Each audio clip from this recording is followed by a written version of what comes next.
From VOA Learning English, this is the Education Report. A new law in Arizona requires high school students to pass the United States naturalization test. Immigrants to the United States must pass this test to become a citizen. It contains 100 questions on U.S. history and government. The Joe Foss Institute, a nonprofit organization in Arizona, worked with legislators to create the law. Their goal is to pass a law in each of the 50 states to require high school students to pass the naturalization test. A 2010 national test showed only about 25% of students in their final year of high school had a good understanding of American democracy. 36% did not even have a basic understanding.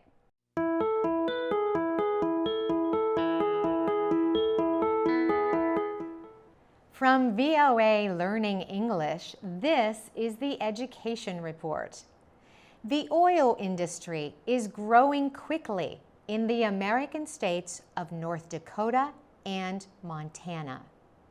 Removing oil from the ground has made a lot of money for the area and provided many jobs.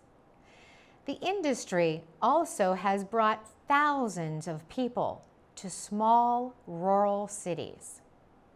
Williston, North Dakota is a good example. The population growth has caused crowding in Williston's schools. John Monger was born and raised in the city. He has taught at Williston's Hagen Elementary School for 24 years. For the last 3 years, he has taught in a temporary structure called a trailer. The trailer classrooms are smaller than usual. He started the year with 16 students. Now, Mr. Monger has 18.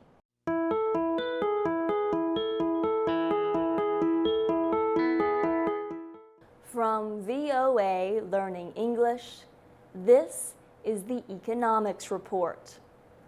The Chinese and Indian foreign ministers have discussed ways to ease tensions and increase economic ties. It was the first high-level meeting between the Asian powers since a new government took power in India.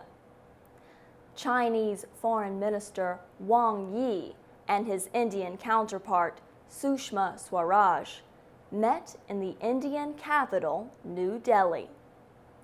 After the meeting, Indian officials said both countries agreed much could be done to improve their economic relationship. Gautam Bambawale of India's Foreign Ministry says China will consider the possibility of expanding economic cooperation between the two countries. Indian officials say more Chinese investment could reduce India's trade deficit with China. That deficit is now more than $30 billion. India says it wants more Chinese investment in roads, ports, and other systems. India also would like increased investment in manufacturing, an area in which India is behind China.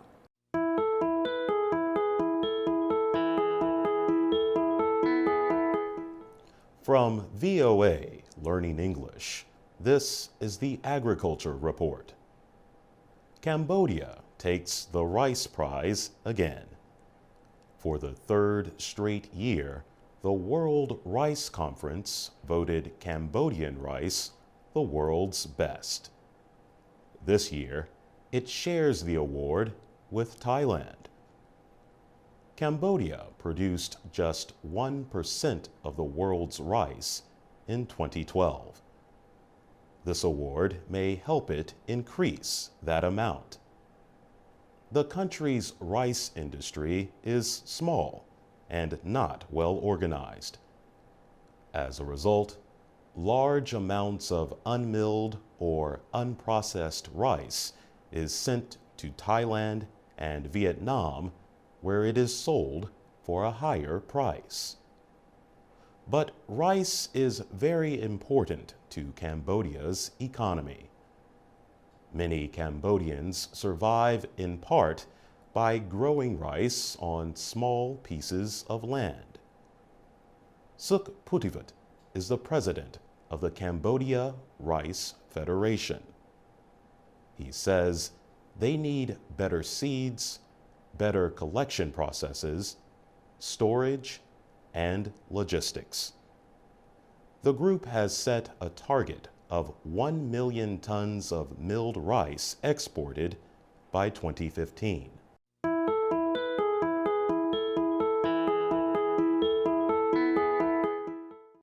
From VOA Learning English, this is the Education Report. Should girls go to school only with other girls? Is it better for boys to attend all boys schools? Educators at a school for girls in Washington, D.C. believe children do better in classes of the same sex. But other experts say there is no real evidence to support that idea. They believe there are other, more important things that make a school effective. Excel Academy is the first all-girls school in Washington, D.C.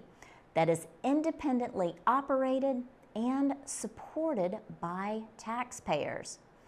It opened its doors in 2008. One of its students is 10-year-old Anaira Clavijo. Anaira attended kindergarten in a classroom with boys. She has now been at Excel for the last 5 years.